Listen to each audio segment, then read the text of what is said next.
Odd places and peculiar people. It's fun for me to remember some of those places I've been and some of the people. Peculiar because they're memorable, unforgettable, that I wish you could know them. I want to tell you today about Manfred George Gutzke. Manfred George Gutzke, uh, a name from Eastern Europe, of course, he grew up in the prairies of Canada, and he was my teacher, the professor of English Bible at Columbia Theological Seminary when I went there. A big man, bigger than life man, big in frame, big in body, deep, deep voice.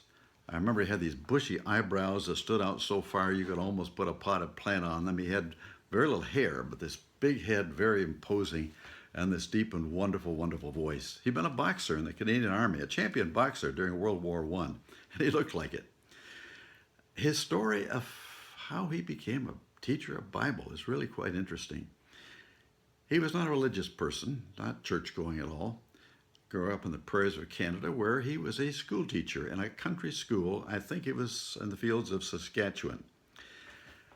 Occasionally he'd go to church, though. There wasn't much to do in that little community on Sunday, so he'd go there and stand with most of the men who would go and stand outside and smoke their pipes or their cigarettes and gossip and talk about the weather and crops and sports, while the women folk went in and sang and worshiped, and maybe the men would saunter in late, not particularly interested. He was impressed, though, when a new farmer moved into the area, bought a farm, raised cattle, and went to church. Not only went to church, but carried a Bible with him. Nobody ever did that.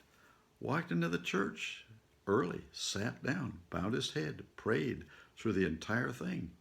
That was impressive. Looked like this man really believed what he was doing. And then came Mission Sunday, when they always took up an offering for what was called foreign missions at that time. And they always knew exactly what the total would be. The treasurer would add it up, and the total would be about $7.50. The farmer would give $2.50. The guy around the hardware store would give $3, et cetera, et cetera. And same amount every year. This year it was $32.50, 25 more than usual. Where did that come from? Then the word got around, the gossip, of course. This new farmer gave $25. Where'd he get it? He'd sold a cow for missions. He believed in it that much. Not only came to church and read his Bible, but would sell a cow for the cause of Jesus. Well, this really struck a note in his heart, and he began seriously to search and to think. He told us how one day, after school, he cleaned up, locked up the little schoolhouse, walked across the fields back to his rooming house, and then, for some reason, just stopped. There under the sky, in the middle of a wheat field, took off his hat, a gesture of respect back in the days when men wore hats, and began to talk to God. I don't know where he would have called it a prayer or not, but he said something like this: God, I don't know whether you're there or not. And I don't mean anything bad by that. I just don't know. But if you are there, and if I can know you, and you can make yourself known to me, well, I want to know that. That was his prayer. Heartfelt, no special words. And he said, I felt like something important had happened. And he said, I took my hat, put it back on, and walked on. Well, something important had happened. That day, a door opened in his mind, in his heart, and he began to seek.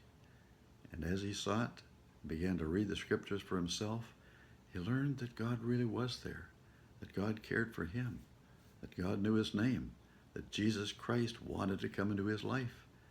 So the time came when he made that commitment.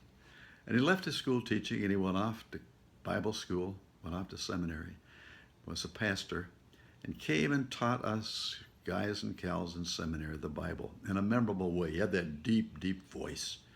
And I remember he'd talk about the children of Israel coming out of captivity to Egypt and across the desert and the river into the promised land. He'd say, that's what the story is all about. That's my story. That can be your story. Manfred George Gutzke,